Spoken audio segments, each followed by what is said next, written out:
Good morning, students. Welcome to you in your political science class. As you know, our politics in India since independence book is going on, and in this book we are going to do this chapter last one, that is the recent development in Indian politics. And in the earlier classes we discussed the context of the 1990s, what happened in Indian politics during 1990s. This was the from 1980s to 1990 there was the assassination of Mrs. Indira Gandhi.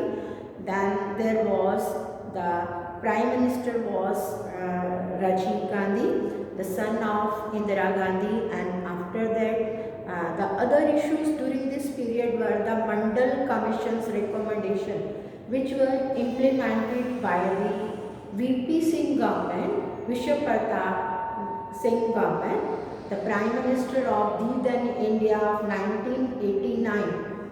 And then there was the Ayodhya dispute, Babri Masjid dispute, and then the new economic policy of 1991 were also implemented during this period. And after that we read also the coalition government which was formed during this period, and then there was the era of coalition government during this period, and communalism, democracy, so secularism were also the main issues during this period. But today in this class we will read about these topics like anti-Muslim riots in Gujarat in Feb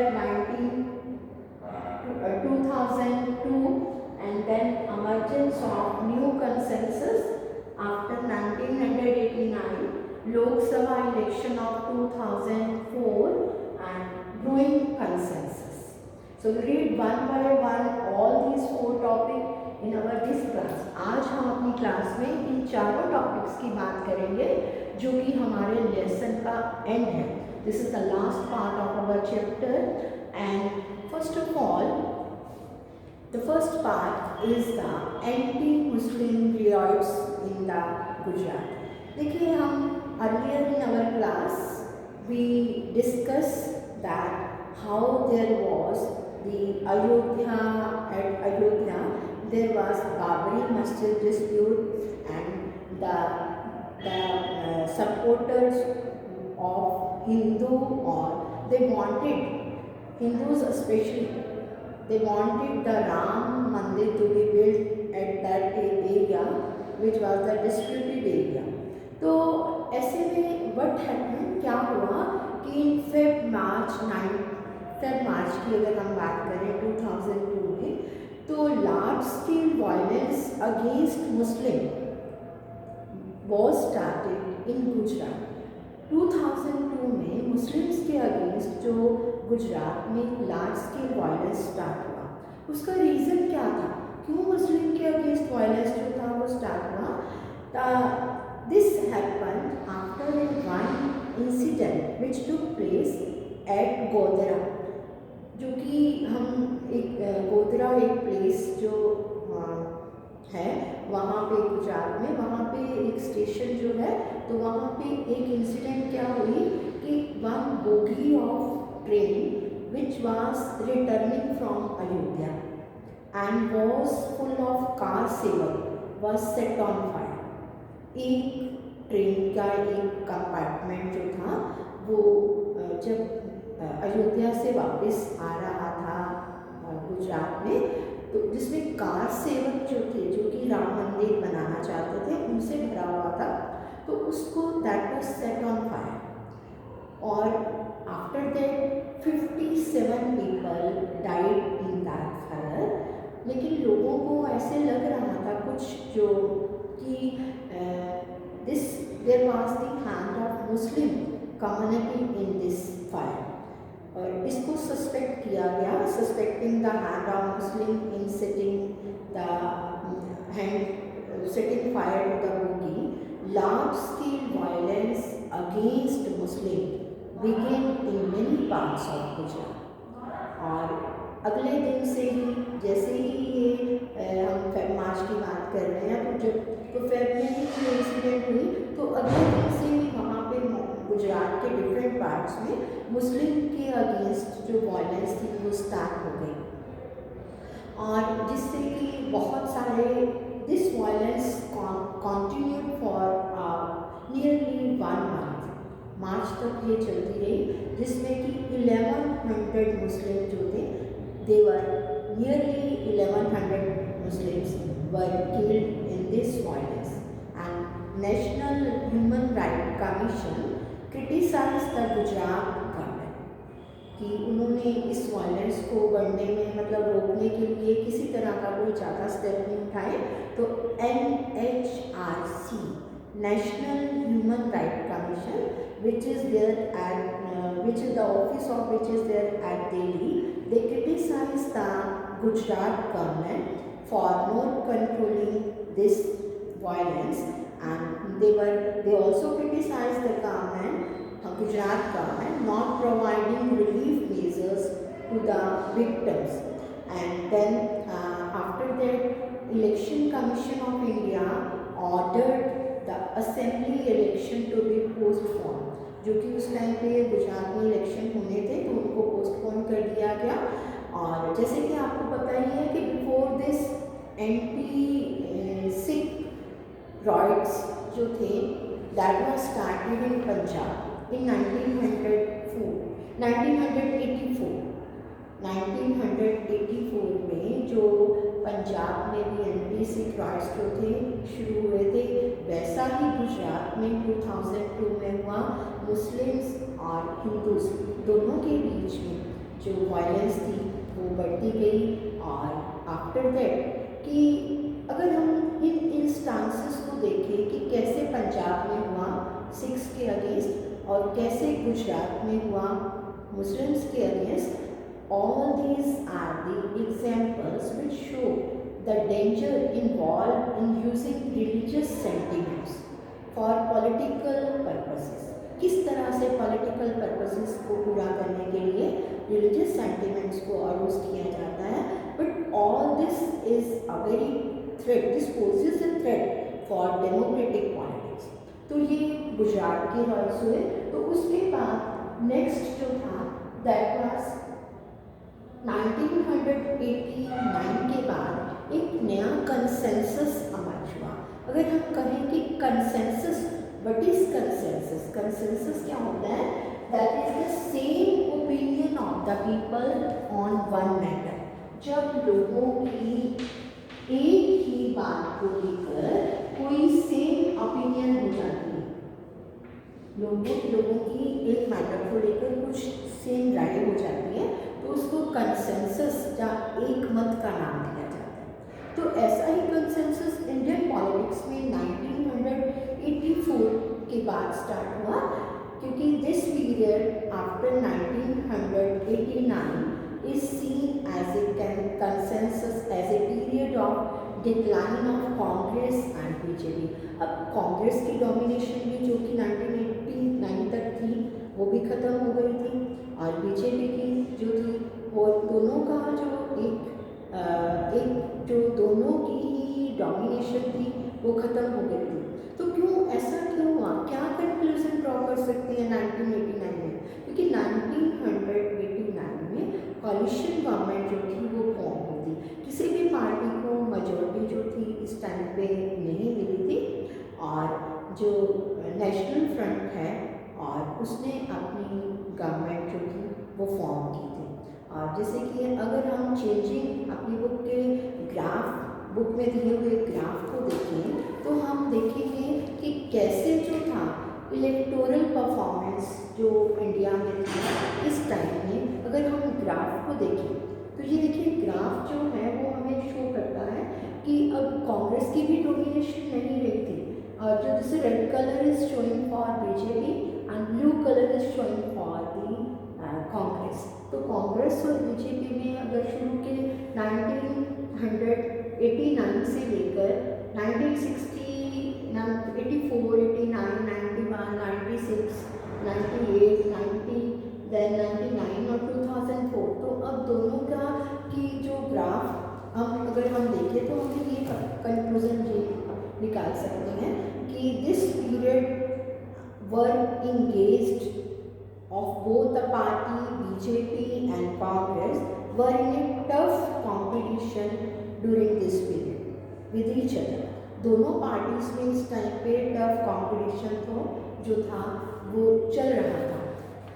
और इस period में इसके साथ लेकिन 1989 के elections में एक और कंक्लूजन जो ड्रॉ हुआ वो क्या था कि इस पीरियड में किस दोनों पार्टीज को Congress and BJP both did not pulled up the they pulled up less than 50%। दोनों पार्टी को 50% वोट्स जो कि एक रिक्वायरमेंट होती है गवर्नमेंट बनाने के लिए कि एटलीस्ट 100 में से जितनी वोट्स पोल हुई है उसका 51% एक पार्टी को अपनी गवर्नमेंट बनाने के लिए जरूरी होता है। लेकिन इस टाइम पे किसी भी पार्टी ना तो कांग्रेस को और ना ही बीजेपी को 50% से 50% तक भी वोट्स नहीं हुए, लेस देन 50%। और ना ही जितनी इसके साथ साथ उनको जो सीट्स थी लोकसभा में वो भी 50 से कम थी। और इसके साथ एक और जो कंक्लूजन हम ड्रॉ कर सकते हैं इस 1980s के पीरियड में that this period also saw the emergence of coalition led by the BJP and coalition led by the Congress। तो ये कैसे अब अगर हम coalition एरा जो था वो स्टार्ट हो गया था और इस अगर हम लोकसभा इलेक्शन 2004 की बात करें तो इन द इलेक्शन ऑफ 2004 के जो इलेक्शन थे इसमें कांग्रेस पार्टी जो थी that did not secure a clear majority, उसको 50% वोट्स नहीं मिली। लेकिन जो कांग्रेस पार्टी थी that entered into coalition in a big way. और दिस 2004 में और NDA that was defeated, national democratic alliance जो कि बीजेपी का है बाकी सपोर्ट पार्टीज के साथ था वो डिफीट हो गया। तो ऐसे में कांग्रेस जो थी उसने लेफ्ट फ्रंट पार्टीज के साथ सीपीआई और सीपीएम उन पार्टीज के साथ मिलके कांग्रेस पार्टी ने सेंटर में अपनी गवर्नमेंट बनाई। तो इस इलेक्शन से फर्स्ट टाइम इट जो था it could increase the seats for the first time since 1991। अगर हम 1991 से कंपेयर करें तो 1991 से लेकर 2004 में कांग्रेस जो थी उसकी सीट नंबर ऑफ सीट्स कम थी। लेकिन पहली बार ऐसे हुआ था कि 1991 के बाद 2004 में कांग्रेस को एक बार फिर थोड़ी सी सीट कंपैरिजन में ज़्यादा मिली थी। तो लेकिन एनडीए जो था वो डिफीट हो गया था और कांग्रेस ने अपनी गवर्नमेंट विद लेफ्ट फ्रंट के साथ बना ली थी। तो इस पीरियड में अगर हम देखें तो इस पीरियड में मेन 4 ग्रुप्स जो थे वो अमर्ज हुए थे। Number 1 first one what were the 4 groups emerge during this period.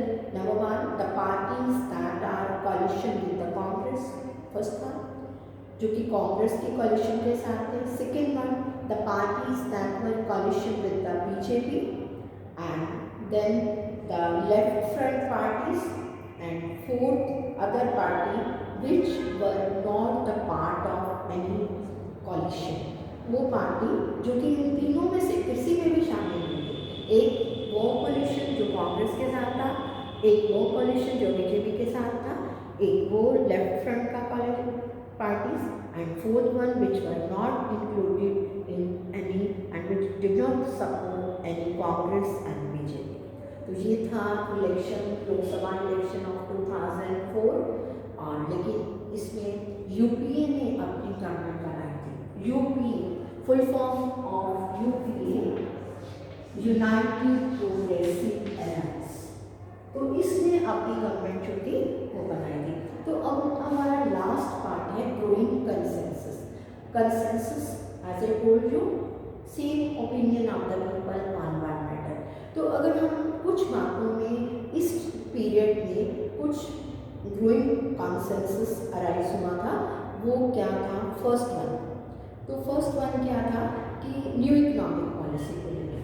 हम न्यू इकोनॉमिक पॉलिसी को लेकर देखिए, सबसे पहले जो न्यू इकोनॉमिक पॉलिसी थी विच वाज स्टार्टेड इन 1991, नई इकोनॉमिक पॉलिसी 1991 में स्टार्ट हुई थी। तो इस पॉलिसी को सबसे पहले कांग्रेस की government, when the P.V. Narasimha Rao was the Prime Minister of India, during P.V. Narasimha Rao's government, Finance Minister was Dr. Manmohan Singh. तो डॉक्टर मनमोहन सिंह ने पहली बार न्यू इकोनॉमिक पॉलिसी जो रिफॉर्म्स थे वो किए और न्यू इकोनॉमिक पॉलिसी इम्प्लीमेंट की। तो लेकिन earlier all the some parties were criticising this policy of Congress, कि कांग्रेस जो है उसकी पॉलिसी को, कांग्रेस की पॉलिसी को बाकी न्यू इकोनॉमिक पॉलिसीज को सब क्रिटिसाइज कर रहे थे, जिसमें से globalisation, privatisation and then liberalisation. LPG की यहाँ फॉर्म है, L is for liberalisation, P is for privatisation and G is for globalisation. ये 1991 में शुरू हुआ था। पहले सब पार्टीज ने इसको क्रिटिसाइज किया, लेकिन अब जो है बाकी की पार्टीज भी 2004 के बाद बाकी की पार्टीज भी इस न्यू इकोनॉमिक रिफॉर्म्स को सपोर्ट कर रही थी। तो इस तरह से न्यू इकोनॉमिक पॉलिसी के बारे में सबका एक कंसेंसस हो गया। सेकेंड कंसेंसस जिस पे सब पहुँचे वो था फॉर वेलफेयर और the work for the reservation for the OBC, जिसके बारे में हमने इस चैप्टर में पढ़ा, अदर बैकवर्ड क्लासेस। तो अदर बैकवर्ड क्लासेस का इशू जो था वो ऑलरेडी मंडल कमीशन से अराइज हो गया था। तो उसको और ऑल द पार्टी, सबसे पहले तो जो नेशनल फ्रंट था उन्होंने इस पार्टी में ओबीसी की डिमांड को रेज किया और मंडल कमीशन की रिकमेंडेशन को इम्प्लीमेंट करने का जो सुझाव था वो दिया था और उन्होंने इम्प्लीमेंट भी किया। 1989 में मंडल कमीशन की रिकमेंडेशन को इम्प्लीमेंट किया गया। लेकिन अब इस बैकवर्ड क्लासेस की रिजर्वेशन का इशू जो था एजुकेशनल इंस्टीट्यूशंस में और with in jobs, this reservation issue was supported by other parties also. अब बाकी के जितने भी पार्टीज थे उन्होंने इस कंसेंसस पे पहुंचे कि इन रिजर्वेशन जो है इन बैकवर्ड क्लासेस के लिए उन सब ने सपोर्ट करना शुरू कर दिया। सब ने अपना वोट बैंक बनाना शुरू कर दिया इनकी सपोर्ट करते हुए, ताकि इनकी सपोर्ट करें और इन लोगों की जितने भी ओबीसी की जितनी वोट्स हैं उनको मिल सके। तीसरा कंसेंसस जो जिसपे हुआ, जिसपे सब पार्टीज एग्री हुई, वो था कि देखिए अगर हम बात करें इंडिया में there are national parties and state parties भी हैं इंडिया में और इसके अलावा नेशनल पार्टीज जो हैं वो भी हैं। लेकिन इस पीरियड में एक नया ट्रेंड जो आया वो था कि many state parties were becoming national parties और they were supporting the national party. वो नेशनल पार्टीज को सेंटर में सपोर्ट कर रही थी। तो ये भी एक नया ट्रेंड जो था वो उभरा था, नया ट्रेंड स्टार्ट हुआ था इंडिया की पॉलिटिक्स में। This is a very important part. देखिए जो हम बात कर रहे हैं कि what were the new consensus, growing consensus that arose in the Indian politics. So state parties were forming their government with national government, national parties के साथ national level पे वो अपनी government जो थी वो बना रही थी। They had played a central role in country's politics of the last 20 years and so on. तो उसके साथ अगर हम एक और बात करें कि एक और नया ट्रेंड जो था वो स्टार्ट हुआ इंडिया की पॉलिटिक्स में, दैट वाज कि earlier there were ideological differences among the party. हर एक की आइडियोलॉजी, हर एक की जो विचारधारा है वो हर पार्टी की दूसरे से अलग थी। लेकिन अब पावर शेयरिंग अरेंजमेंट में इन पार्टीज ने क्या सोचा कि पावर शेयरिंग अरेंजमेंट करने के लिए वो अपने आइडियोलॉजिकल डिफरेंसेस को भी भूल गई थी, क्योंकि पावर के लिए वो उनके लिए आइडियोलॉजिकल डिफरेंसेस अब कोई मतलब नहीं रख रहे थे। फॉर एग्जांपल अगर हम बात करें कि अर्लियर पहले बीजेपी वाज सपोर्टिंग हिंदुत्व को और एशियन कल्चर को और वैल्यूज़ को सपोर्ट कर रही थी, लेकिन अब बहुत सारी पार्टीज जो थी अपना वोट बैंक बनाने के लिए, अपनी हिंदूज की वोट गेन करने के लिए now they came together to form, जो पार्टीज पहले अपोज कर रही थी बीजेपी को, वही पार्टीज ने बीजेपी के साथ मिलके अपनी गवर्नमेंट जो थी वो बनाई। तो they remained in part in a for a full term, उनके साथ पूरा टर्म रहे। तो these were the growing consensus among in the Indian politics, especially after 2004. तो this was अगर the last part of the chapter, तो हमने and क्या करेंगे इसका, हम एंड में ये कहेंगे कि कैसे हमने अपना चैप्टर स्टार्ट किया था। फर्स्ट वन कॉन्स्टिट्यूशन बुक का आफ्टर इंडिपेंडेंस, कि how there was the problem of partition and what were the consequences of the partition. Then there was the era of Congress domination in our second chapter, and then again हमने era of Congress की domination की बात की अपने fifth chapter में।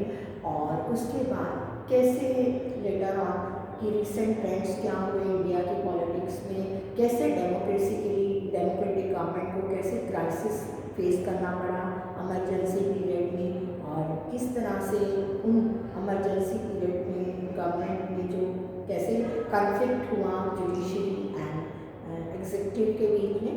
तो और with this और एंड हमारा चैप्टर को जो है वो इस चैप्टर से हुआ है recent development in the Indian politics. तो ये था हमारा चैप्टर का end part. With this our syllabus is complete. This was the last part of the chapter. अब all of you are supposed to read the chapters full and attend the doubt clearing session, और साथ साथ अपने doubts clear करेंगे और अपना all of you will do the revision work assignment। जो भी काम आपको दिया जाएगा आपको उसका रिविज़न साथ साथ करना होगा। यू हैव टू, और अपने पेपर्स के लिए दिसंबर में इसके लिए आपको प्रिपेयर होना होगा, और finally for the final exams. Thank you.